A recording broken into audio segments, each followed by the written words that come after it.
Creditinfo provided two sets of capabilities that were on the supply side that I was interested. Where is the source of this data? What can you understand more about behaviors of this customer on the data? What else can you give the solutions? The way MSMEs work today, they slip money through their mattress, so they don't bank everything, so you don't get as much behavioral information. And the way they run their business is more of from an expert point of view, but at times they don't go depth to understand whether they can grow the business beyond themselves as a succession.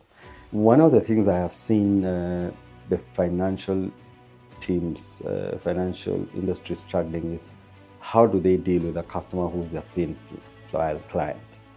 But that thin file, think about today, we are growing a lot of people coming out from universities. They are not necessarily getting white collar jobs, but they are getting into the gig economy. Correct. So as they get into the gig economy, you find the way they get their money is more of a day to day. They do a gig today and then they earn today, but they will not land that money into the bank. I think digital lending will cease to be a product. It will be embedded. It will be in your lifestyle. It will be BNPL. I walk into a store, I want to buy this, I want cart and I buy. Now, when you think about in the Western world, a lot of this happens on your credit card. You have a credit profile, it's embedded on your credit card. But in this market, we are so heavy on mobile. AI, they say AI is getting integrated into what we do, but it's not going to be really a disruption. The people who change are those people who use AI, not they will be replaced. For me, how do we take satellite data? They tell us about the quality of the soil, they tell us the quality of the farm, and then extrapolate that into the bureau data or the aggregated data that gives you a credit profile of the person.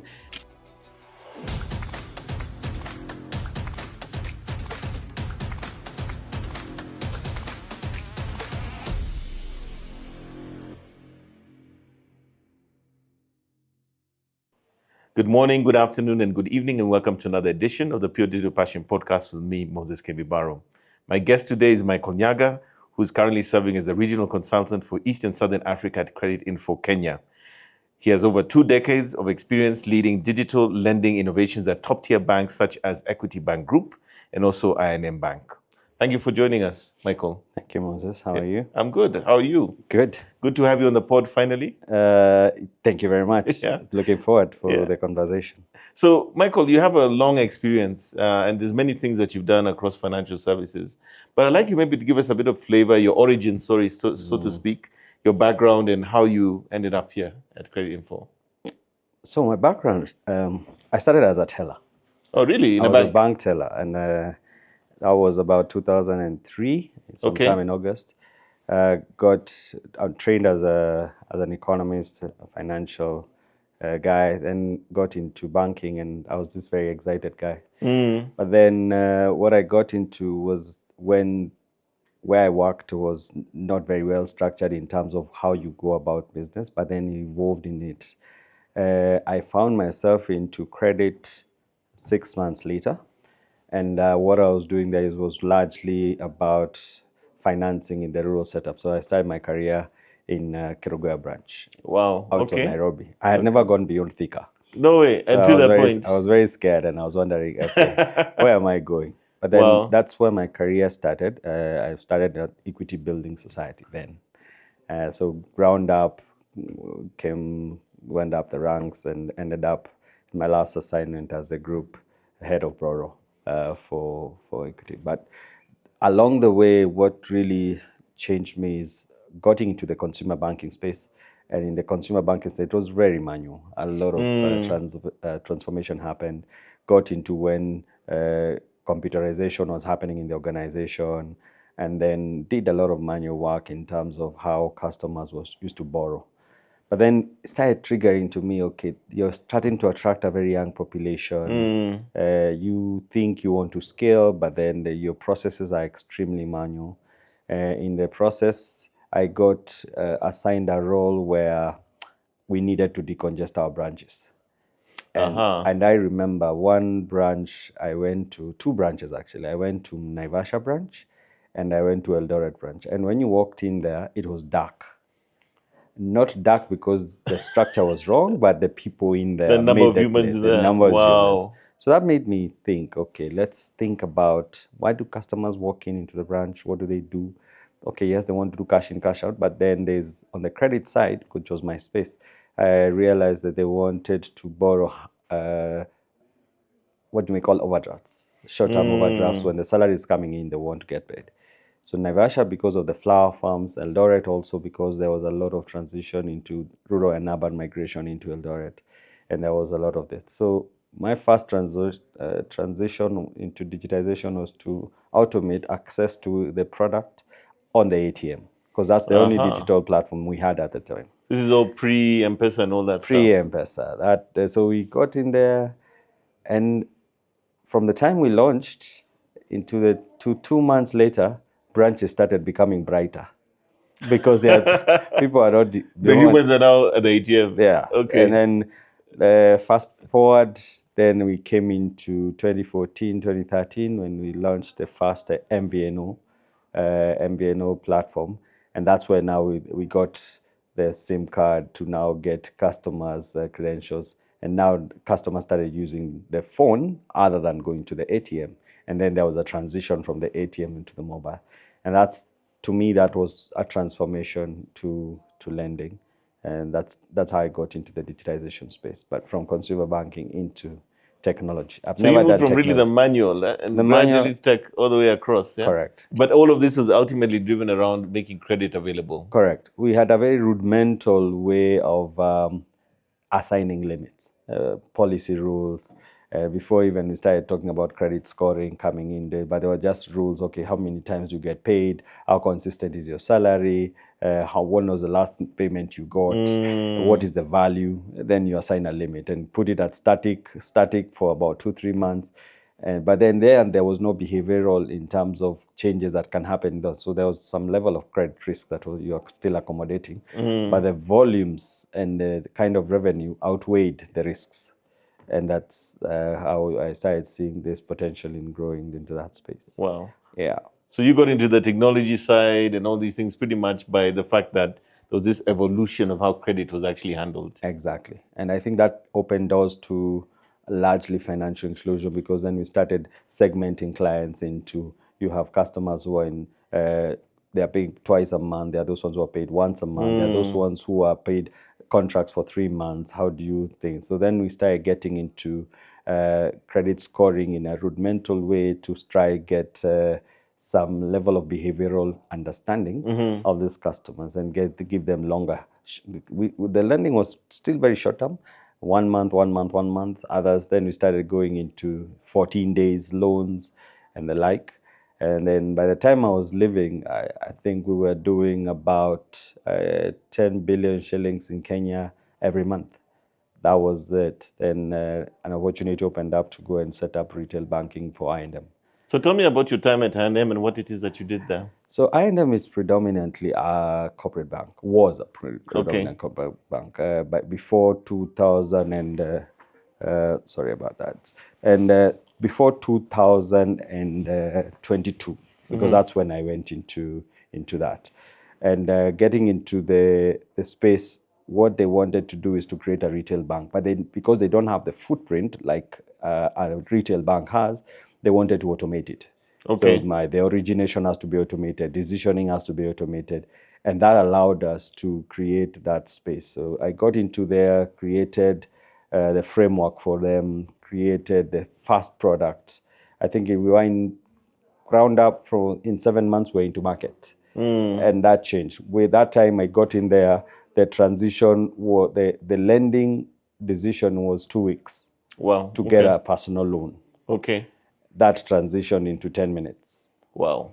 And that was transformation from that. We had not even gone into doing that on the mobile. We had to first proof the concept by doing it in the branches, but in an automated way. So there's a credit scoring behind the scenes, but you have a UI that is available for the users in the branches to make a decision quickly. Okay. Because they had centralized all the lending decisions, but then the customers are not centralized. They are decentralized. How do you make that experience good enough for them? So that's largely how I got into I&M.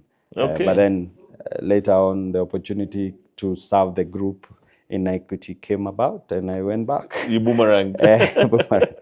Yeah, it was an interesting because by the time I was living equity, that time it was largely Kenya. And then I went into taking care of the 6 countries, DRC. DRC was exciting because it was new, it's greenfield. It was And new. equity acquired 2 banks there and merged them, right? The first point of entry of it was Pro Credit, and then later on BCDC came on board. BCDC is the oldest bank in there. It was largely a corporate bank. So there were merging conversations there that were a transition that we had, but the bigger opportunity in there is access to credit. The penetration in DRC today, we are talking about, when we went there, it was about 4%. A year ago, that has ramped up to about 8% financial inclusion. If we compare that to what we have in Kenya, we're in the upwards of 90%. So there's a lot of headroom to grow into that particular space. So that's what now gave me, I saw the opportunity as a bigger one to scale up what we've done in Kenya into the other regions and grow that particular space. Yeah. Okay, so tell us what happens from there to get to Creditinfo. So Creditinfo, interesting transition, because for a long time in my career I have been on the demand side. Okay. And on the demand side here, you're transitioning what you're creating, and you're seeing real consumption of what you're creating on the other side. But behind the scenes, you realize there are very many enablers, and enablers where there are data sources for you. Yeah. There are enablers who provide technology solutions for you. There are enablers who provide the skill sets around credit scoring. And then now I got interested because Creditinfo provided 2 sets of capabilities that were on the supply side that I was interested. Where is the source of this data? What can you understand more about behaviors of this customer on the data? What else can you give the solutions? The banks I worked with were more mature. You want to start seeing how does this solution get, can you put it in a larger scale to the other banking industry, to bigger industry, and also the kind of interaction I saw Creditinfo having were beyond the banking industry, which kind of interested me into so it's been a good transition. Last 6 months has been pretty exciting for me, learning how to be on the other side of the table, being a supplier, and also having to now speak about the solution and how it translates into value for the consumer who is not largely playing on the demand side. That for me has been transformational for me. So given that I think right now you're sort of in the data and driving impact through data, what's the relationship between the psychometric scoring, alternative data, and also credit worthiness? It seems to me that these are areas that you spend some time kind of understanding and materializing into sort of the products and solutions that you're bringing to the marketplace. So if I start with psychometric, my first encounter with psychometric credit scoring was when you're trying to do something for MSME. And the target clientele were customers who we had we can call them thin clients. You have very minimal information. The way MSMEs work today, they slip money through their mattress, so they don't bank everything. So you don't get as much behavioral information. And the way they run their business is more of from an expert point of view, but at times they don't go depth to understand whether they can grow the business beyond themselves as a succession. So we worked with Entrepreneur Finance Lab at some point on using the understanding on how the behaviors, how do they make decisions, how do they go about challenges and opportunities that come their way as they navigate the new business that they are in. Then you're able to know whether this person has the willingness to pay. Psychometric, to a large extent, will largely speak about the character of the individual, because little does it have into financial. But then coupling that to the alternative data sources, because alternative data sources for me would more go into unstructured kind of data. We deal with a lot of structured data in the financial space. But when you go into the unstructured data, then you start getting insights around how does this customer behaves. Probably it's Android transaction data. You want to scrape some information about their SMS transaction. What does that tell you about this customer?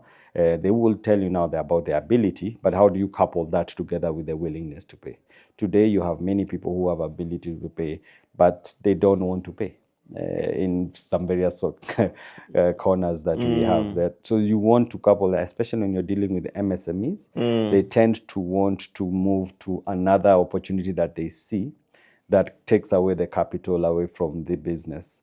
But the psychometric analysis will help you unpack that. And then you filter into, you couple that together with the financial transaction. So bringing that together, that would help you now to make the worthy creditness of a customer very well in terms of the affordability and the character that you have. And that provides you with a good sense of who is this a good credit person to back your money on.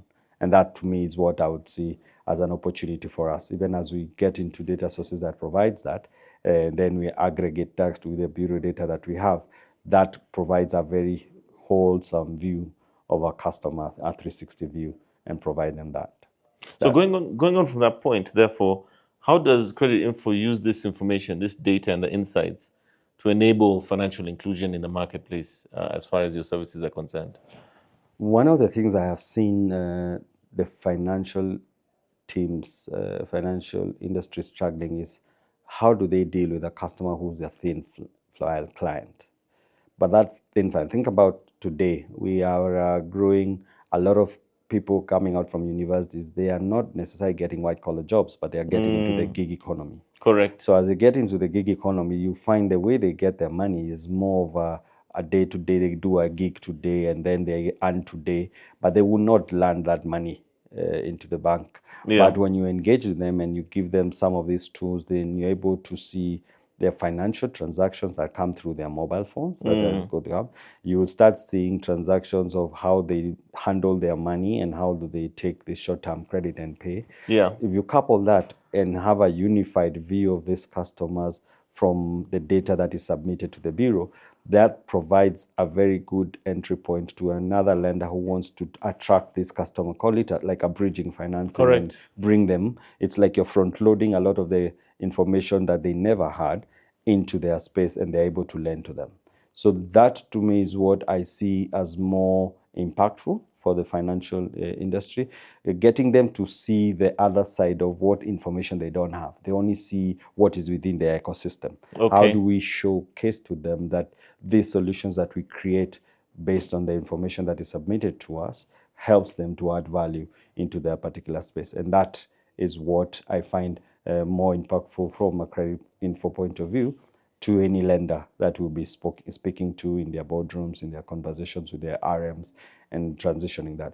And you might find use cases of this kind of data going into servicing, because some of them go into even educating, some filter into what you call financial literacy, the kind of information. You find customers who maybe they are fast time of default is this because probably they diverted funds. How do you use that information to bring them up to speed on how they manage their finances better and they become a credit fit customer in the future? So those are the solutions that we scouting about and seeing how do externalize them to the customer. I think that's brilliant. So what you're saying is that you might have instances of customers who, of course, these defaults might happen for whatever reason. Yeah. But you're also then able to go back and find ways to educate them or guide them to be more responsible, loanees, as it were. Yeah. Exactly. Fantastic. So we have this new proposition that you're launching today, the KYC proposition. I'd like to know more about what it means, why Creditinfo is launching it, how it fits in with your work with other financial institutions. What is the significance of this proposition for Creditinfo? So we've been studying the data quite a bit, and one of the things that has come out is that we can use various trends to proxy an outcome that is coming in. Well, for example, if I pick one use case like the fast payment default, if you track one lender and you keep seeing 1 month, second month, third month, fourth month, there's a trend. This customer doesn't pay their loan. So that can be deemed to be something happened to that customer. So it requires you to check. But then how do we correlate that trend with other financial data that we see or other demographic information that we see? Demographic information could be like their age, could be also there are some other static information like their cell phone numbers, their ID numbers. We could also start seeing about their email addresses and how they are. Now, they say lending goes wrong at the point of appraisal. And I'll take it a step further. Lending goes wrong at the point of onboarding. Even earlier. So if you don't do a good job and bringing the customer on board and know that this is a customer who has a character. Remember we talked about character initially. They say, I remember we used to talk about the 5 C's of lending, when one of the first one is character. I could have a good ability, but this customer, if they are not giving you rightful information, then that gives you potentially higher NPLs down the road. So you find that you're writing off maybe your repayment rates. If you're a digital lender, your repayment rates are in the 60% repayment rate, and you have a huge 40% loss rate. How do you manage that? How do you manage that in terms of even the funding that you're getting? You'll be out of business very quickly. So for us, we're looking at this as an opportunity to safeguard the financial institution from that loss that may come their way down the road, and make sure that even as we couple that together with the financial standing of the individual, whether you're dealing with a thin client or a customer who's moving from lender to lender, then you're able to correlate that with the kind of information they provide to you. Whether that information is recent, that information is consistent with their profiles, and that allows us to enrich our offering to the customer. Beyond the credit models and assessment, we also tell them about who this customer, how fit that customer is. And that's how I think we'll be looking to engage the financial institutions around. So going forward, what kind of onboarding experiences will this enable for both the people who are applying for them and also for the financial institution that is looking to onboard those customers? So today when I see the onboarding process, mostly you find that there's a lot of data. The customer journey has some level of friction, either because you're asking the customer, apply, attach this, attach that. So what we're trying to do is to ask you to provide very few input fields, and then what we have orchestrated at the back aggregates into very many data points that we have at the back to give you a one single view. So I don't have to ask you as a lender to integrate multiple APIs to us. I want you to have one unified API that gives you all the view that you want to see at a point and make a decision. And that decision can be yes, no, maybe. And then you can decide whether that maybe transitions into a back office that you need a bit more of check, or you want to straight through accept the customer and make the onboarding process as seamless. So our intention is not really to make any process as to make the pain point more for the onboarding. We want to establish that it's going to be a very seamless process, because we want you to only consume one API, not multiple APIs. Correct. So even beyond making, as much as we are safeguarding the organization, we want to make sure that even as we safeguard you, we make sure that the customers who are coming, they don't feel that pressure, and make you have as many customers onboarded as possible. That's what we are intending to achieve with them. So from your perspective, and also from a Creditinfo perspective, what can one expect in terms of the next iterations of digital lending? What are the things that we can expect going forward? I think digital lending will cease to be a product. It will be embedded. It will be in your lifestyle. It will be BNPL. I walk into a store, I want to buy this, I want cart, and I buy. Now, when you think about in the Western world, a lot of this happens on your credit card. You have a credit profile, it's embedded on your credit card. But in this market, we are so heavy on mobile. We are so heavy on technology. And you'll start seeing that even as you look at the median age of the people in this country, especially now, I've seen we have ramped up to 20. So I think we are becoming an aging population, but still young. But those kind of customers don't want to have a friction of, oh, you want this, I want this fridge, I don't want, okay, go and see this bank, and then you come back when you get. They want to go in there and say, I want this fridge, okay, can I get it on credit? I want to pay in bits and small pieces, walk out. That retailer should have like an endpoint where they call, get your credit profile, and work as facilitate for you. They have a partnership, a collaboration with a lender, and that lender manages the credit.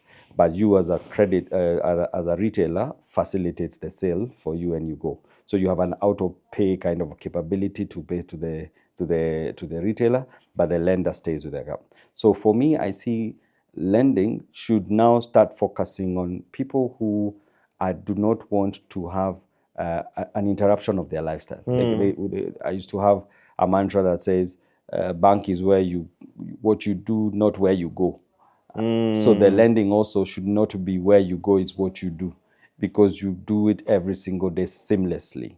I want to see an agriculture customer who is, how do we use the data we get, whether from off-takers, aggregators of agriculture information, that reduces the need for collateral, because agriculture is a very seasonal kind of a product. But it doesn't mean that we cannot digitize that, because AI, they say AI is getting integrated into what we do, but it's not going to be really a disruption. The people who change are those people who use AI, not they will be replaced. For me, how do we take satellite data? They tell us about the quality of the soil, they tell us the quality of the farm, and then extrapolate that into the bureau data or the aggregated data that gives you a credit profile of the person. If I'm able to have behavioral information from an aggregator who's in agri, beyond giving me the soil and the area that you're planting information, how do I know the historical outcomes of what you've planted in the past? Wow. And I assign a limit to you, and I structure a funding that is principal plus interest over 3 months, because you will have to have 3 months, and I have like a ballpark number that I ask from you after 3 months. So that's, to me, the future. I start seeing there will be a lot of blockchain usage. There's one unit I think will be disrupted in the financial sector on trade finance, because today we have a lot of cross-border trading. We have a lot of people who are buying things offshore. I was just telling someone the other day, I bought a shoe somewhere outside the country, assuming I didn't have a credit card. But assuming that credit card is not powered by a capability to know how to lend to it. So think about the same way. I want to buy a bulk shipment of item, but that item will not be shipped if I don't give a letter of credit. Correct. How do I use blockchain technology to allow the guy to ship in the data, but I pay in bits and pieces to my lender locally? So those are the kind of technology things that I start seeing that digital lending will be. But most importantly, digital lending will cease to be a product. It is going to be a lifestyle. It is going to be buy now, pay later mechanisms that will be employed that allow you to start shaping a cash economy into something that generates a lot of value for MSMEs. Because today I want an MSME to start creating ecosystems that says, I want to see my customer here, I want to see the son of my customer and the like. And you start creating that ecosystem, but it's all powered by ability to borrow and pay in bits and pieces, but in a responsible way. There will be a lot of intentional lending. Yes. So things like embedded finance. When I want to, what do you want to buy? You want to buy a car. I want to borrow and pay for that car immediately, so that I don't divert funds. That allows that there's no diversion of funds, and you can be able to track that customer actually was financed for a vehicle, as long as I've done a good sense. Today, you find even corporate lenders. Today, they will be disrupted by AI, because I cannot have a corporate lender who sits in there to analyze a file. I'll run a file through a statement, an OCR reader gets into an algorithm that gives me analysis of ratios and everything else. I assign a limit to that corporate. A disbursement happens. The only other thing that I need to deal with is, if it's collateralized, how do I use blockchains to deal with say registries that register that collateral and mark it in the interest of the lender. There will be a lot of it. So digital lending, to me, is not going to be a product that is deemed to be the masses for the lower bottom of the pyramid people. It's a lifestyle that will be embedded across the financial chain that we will be dealing with. So that's my view of how I see 10 years from now on how things will evolve. And AI will really disrupt a lot of things that you say. Today, you want to buy a car, but one of the consideration is that you want an insurance premium financing. Why should I have two-step stage? Why can't I have one? Seamless journey that integrates money that goes to the underwriter, money goes to the bank, and money goes to the buyer of the vehicle. And I am the only one who facilitates that, but I have one single view, and that all goes into my profile. So I think that's the future I see for digital lending. What I'm as a hearing, concept. what I'm hearing you say, which I think is incredible, is that we're moving into a space where it's all going to be based on data, fully integrated in an ecosystem, where all the players are seamlessly providing whatever is required. Exactly. And down to the retailer, down to whatever it is that you're trying to do. And regulation will have to play a lot of catch up because there will be a lot of integration. So today, when you think about this country, a lot of the lenders who are regulated are people who are maybe in the banking space, or people now credit digital lenders now also to a large extent borrowing into the banking regulation. Yes. I think we need to have like a credit act that says every single lender has to submit data somewhere centrally. Now, what does that provide? It provides a good view of everything, because like today you could be in business, you have a credit line with a supplier, your distributor, or your manufacturer. That kind of trade kind of line does not find its way into the bureau, but you're a credit provider as a manufacturer. So I would reduce issues to do with overfunding and making sure that you have the true net worth and true value of that person, and there will be very little default, if any, if we have to go that way. That's largely what that embedding into the lifestyle allows for that space to happen. Wow. And then lastly, what do you think Kenyan institutions can do to better use data to serve the unserved or the underserved? I think to a large extent is similar to what we discussed about agriculture. I feel agriculture and the lower MSMEs are little underserved because they're not very well understood. And if organizations would start adopting technologies that provide them with information that is right for filtering out a credit fit profile and understanding the cycles of the people who are in that particular space. And today I like looking at agriculture, unpack agriculture into many things, unpack agriculture into livestock. Livestock today, you can actually buy livestock, supply it to people who are exporting it. Either you are a farmer themselves and you have capacity to do that, but you're still able to generate revenue. How do I go into an aggregator who sees your transactions?